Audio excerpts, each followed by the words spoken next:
Welcome to Peace Under Pressure. What's up, everybody? Coach Richard here with another podcast. Today we're talking about threshold training. We hear it all the time. I know as a coach and in the fitness industry, I hear a lot about workout versus training. What does that mean? Working out, you're coming in, you're moving, and then there's training. Training to me means we're showing up with the intention to get better. You're training for something. It may be to be better at CrossFit. It may be to go hiking. But whatever there is, when there's an intent for growth, we're training. We're not just working out. And working out is fine. It's great. Movement is always better than not. So if we're training, the way to get better, whether you're on your first day or your 10th year, is threshold training. What separates the two? Threshold is the process of letting the scope of errors broaden, then reducing while maintaining the same intensity that caused the errors. So that's Greg Glassman, that's CrossFit's definition of threshold training. Before we move on, we need to understand you move better, you pick up the intensity, some errors are going to come, whether you're moving faster, heavier, whichever the intensity may be of the day. If we pick up that intensity, a lot of times you're going to see some errors in movement pattern. So there's got to be what we call virtuosity. And I love Glassman's definition of this in the CrossFit space and really in sports and fitness space. And it is a saying that I love to live by. It is do the common uncommonly well. So what does that mean? That means master the basics. If you're going to master or have mastery over anything, whether that be your sport, CrossFit, power cleans, overhead squats, whatever you want to master, you must embrace the basics and work on those. I have it wrote here, the basics are the way to mastery. If we have a goal of squat snatching 315 pounds, you would not dare, as a coach, teach someone the squat snatch before you taught them the overhead squat. And I would argue that I hope you're not teaching them the overhead squat before you're teaching them the basic, and that's the air squat. Same with pull-ups. A lot of people come to CrossFit and they want pull-ups because they see kipping pull-ups and they're like, I can do that. And while that's true, we need to develop that strict pull-up, because while you might be able to perform a kipping pull-up, are your shoulders and arms strong enough to be able to do more than one? We have a rule in CrossFit and it's 5 strict before kipping. Now, as coaches, we try and really enforce this, but as athletes, we meet the most resistance with this of anything, because we're all chasing that pull up or that squat snatch or that muscle up. And, while we may get there, if we haven't mastered these basics, then we're going to have some errors pop up later that are even harder to fix. And a lot of times we have a name for this. This is called the novice curse. And what it is it's kipping before strict. It's snatching before overhead squats. It's overhead squats before air squats. You know, teaching the snatch or the overhead squat before mastering the basics of the air squat is a colossal mistake, because you're going to be trying to teach basic mechanics in a very, very hard movement. There is a lot going on in a squat snatch that you do not want to be teaching. Drive your knees out or hips back and then down after you jump. That is a lot easier to teach in the basics. So we must start with the basics and we must master them. Skipping these basics in the beginning is called the novice curse, because it's going to really delay mastery of all the movements later on down the road. You're not falling into the novice curse. You're taking your time, you're learning the basics, and you've learned them and you've got them down pretty good. My next recommendation is going back to the start and mastering them. And then when you get really good at them, you've done them all again, do it again. Always be doing the basics. You know, Michael Jordan, the greatest basketball player ever. It's not a debate with the LeBron James. Like, Michael Jordan's the greatest. Just ask anybody who really played against him. But that's a different story.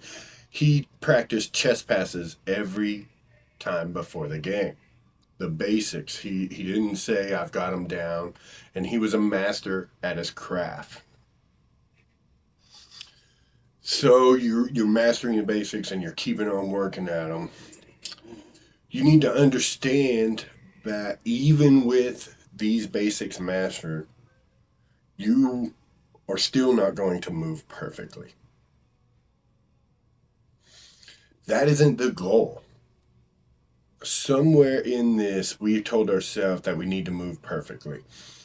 And it's only you who believes that you're ever going to or you ever should. Your coach doesn't believe you're going to move perfectly. Your fellow athletes don't. Not even these games athletes expect you to or themselves to. Because we're going to push that intensity. You're going to push your current abilities with ever more reps, heavier load. And we want to push and we want to find that threshold that our movement starts to break down.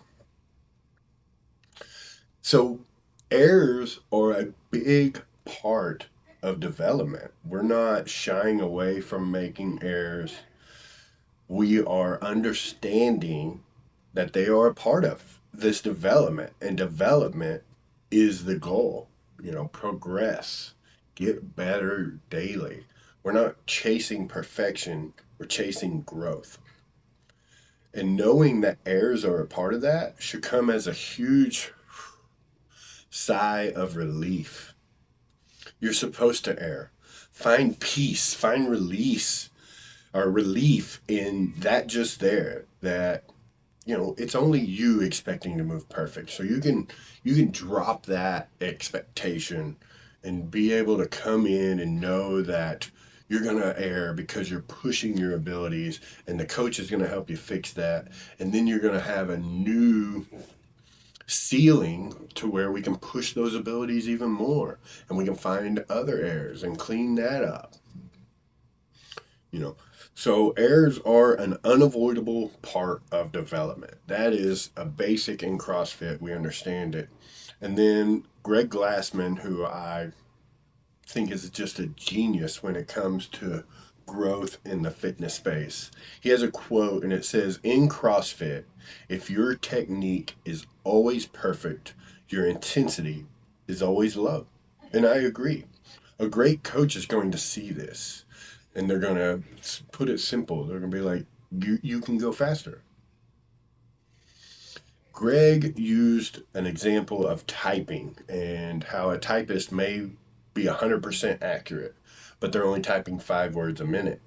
And then say they push it to 10 words a minute and they're at like 30% accuracy. Well, they've got to figure out how to get that accuracy up while typing at 10 words a minute. And then once they get that down, they can go to 15 and find errors and progress through that. And before they know it, they are a courtroom typewriter, keeping up with a lot of people. My own story on this was developing speed reading. You know, I love to read every morning. I love advancing my knowledge, but it was taking me 2 months to read a book. So I signed up online. I got a coach because a coach, knows better. I'm just ignorant. Ignorance isn't a bad thing, but I didn't know what I didn't know. The first thing he had me do was start using my finger as a cursor. It takes away rereading. My speed went up from like 250 to like 275 just by adding that. But then he made me set a timer, and I just had to read as fast as I can with retention, and it was around 250, 270, sometimes close to 300. And I could remember. And then I would set a timer for a minute, and I just had to go as fast as I can. You know, was I even reading? No. But I started to notice one thing, that whenever I was reading for retention, I had to say every word, even the and. And when I was reading for speed, I could not say those words. I wasn't skipping them, but I wasn't saying them in my head. And I was seeing groups of words, like sentences.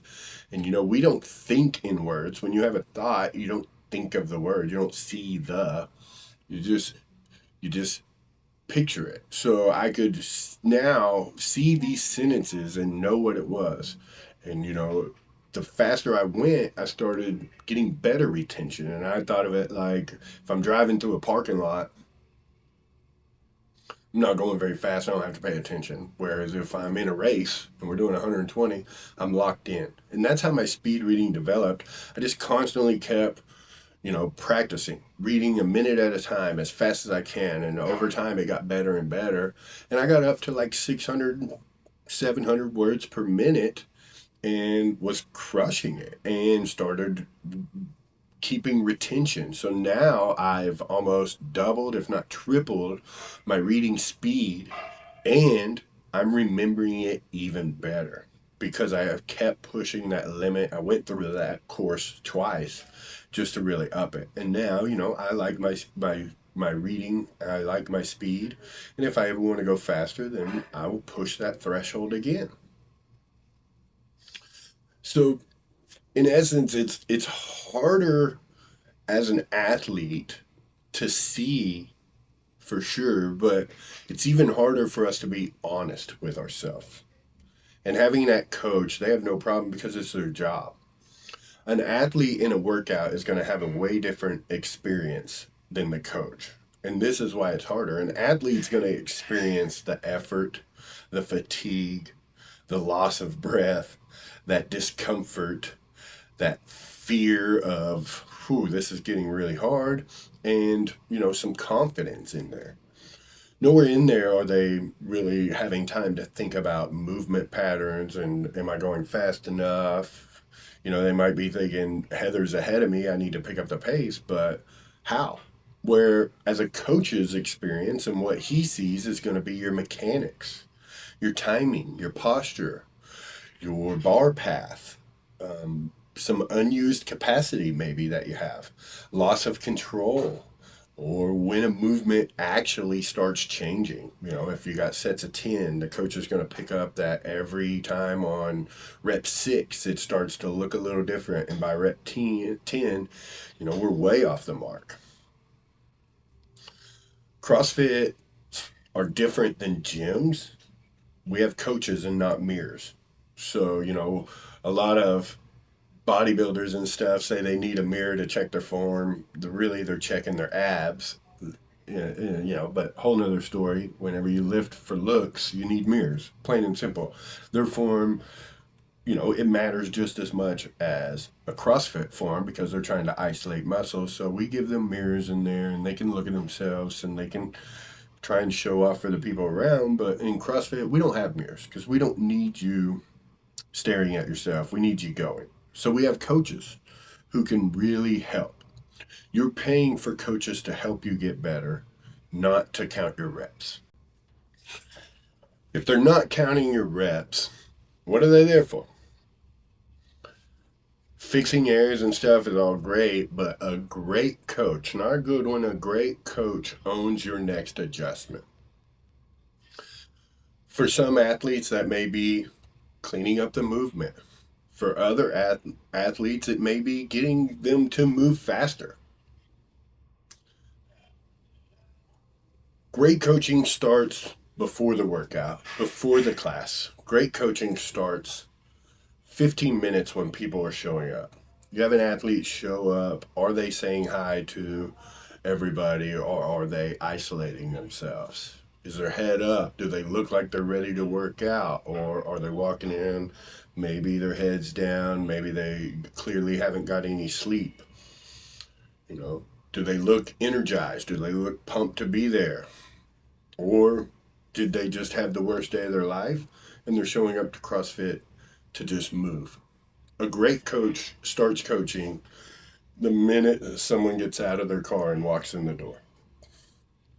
You know, if you see them and they look tired, we're going to walk up. Hey, how you feeling? It's not just small talk for coaching. It is an assessment. And then we move into the whiteboard and we talk about the stimulus and what we're looking for. And then we're watching you in the warm-ups. You know, are you moving like normal? Are you giving us effort? Do they look stiff? Are they having trouble going through certain movement patterns? You know, we're watching the general warm up as much as we're watching the specific warm up. In the specific warm up, we're usually doing a progression or layering in points of performance, and we can really watch if someone's having trouble driving their knees out while we're doing air squats and it's a heavy back squat day. We have our cue right there. We need you to drive your knees out. You know, try and hit each wall with your knee to the side. So great coaching starts before you ever start to work out 100%. And a great coach knows which kind of athletes they're dealing with. And most athletes are going to fall into one of two categories. Those categories are the racer and the technician. The racer sacrifices technique for intensity. You know, they're easy to spot, they're moving fast, and they can be really great athletes because they've just adjusted and they're mentally tough and they've got great motors. But, you know, they never seem to be like moving well. Where then we have the technician who sacrifices that speed and intensity to make everything look perfect. These ones are harder to spot because, you know, some of these athletes move really well and have been doing it a while, and they may be one of the top athletes in your gym, but that doesn't mean that they can't go faster. If Glassman had a saying that if an athlete's form is always perfect, then their intensity is always low and they can go faster. We need to be finding that threshold of what is the speed or the load or the reps that where our movement starts to break down. And then we correct our movement to fit that same speed, that same load, or that same reps, and then we can push it again. These patterns, while they're hard to spot, they almost never disappear with just time. It takes peer pressure, it takes coaching, it takes a coach to see it, especially the technician. A coach who always sees them moving perfect, it's really hard to go up to someone as a coach and say, I need you to move worse. Really, what you're saying is, I need you to move faster because every rep in today's 15-minute AMRAP was perfect. So that tells me that you had a little more in you. You could have transitioned quicker. You could have pushed for bigger sets. You know, we need to find that threshold. Whereas the racer, it's pretty easy to go up. It doesn't work because they're like, yeah, I won the workout. But it's hard. It's easy to go up and be like, hey, you need to move better. especially when it's a safety issue. So it's understanding who needs coached where.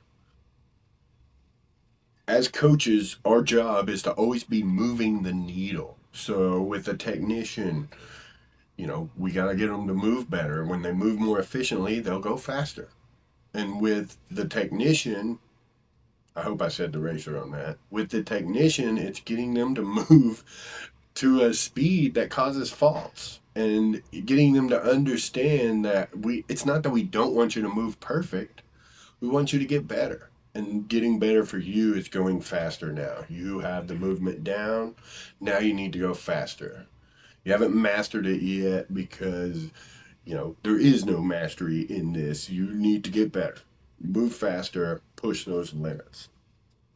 So whether it's your first day or your 10th year, these coaches are looking for just that. A first day threshold, it might include like a good air squat while breathing heavy. While a 10th year, it may be a beautiful back squat, even if it's 95% of your 1 rep max. A first day, it might be controlling a light barbell. While a 10th year, it could be clean movements 15 minutes into an AMRAP. A first day, maybe pacing a short 6-minute WOD to something that you move through the whole thing. Whereas a 10-year athlete could be faster transitions. It's always understanding where you're at.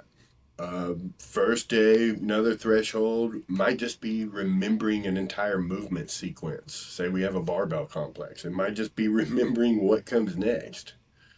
Where a 10-year veteran in that barbell complex needs to clean up some inefficiencies.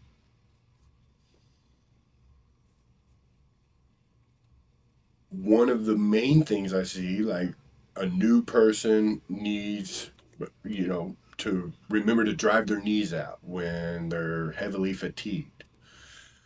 A 10-year person needs to find the next 1% of speed to get better. These thresholds are the way for growth.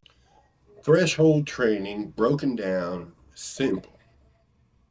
There's 3 stages in a circle. Find the edge, fix the air, move the edge. Find the edge, fix the air, move the edge. Find the edge. And we're going through that over and over and over. Once we come to an understanding that we're not training to move perfectly when everything is easy, you're training to move well when everything you're doing is making it harder to move well. And that is our threshold. So grab your coach, understand your threshold. Let's get 1% better every day and watch all that add up. You guys stay rad. I love y'all.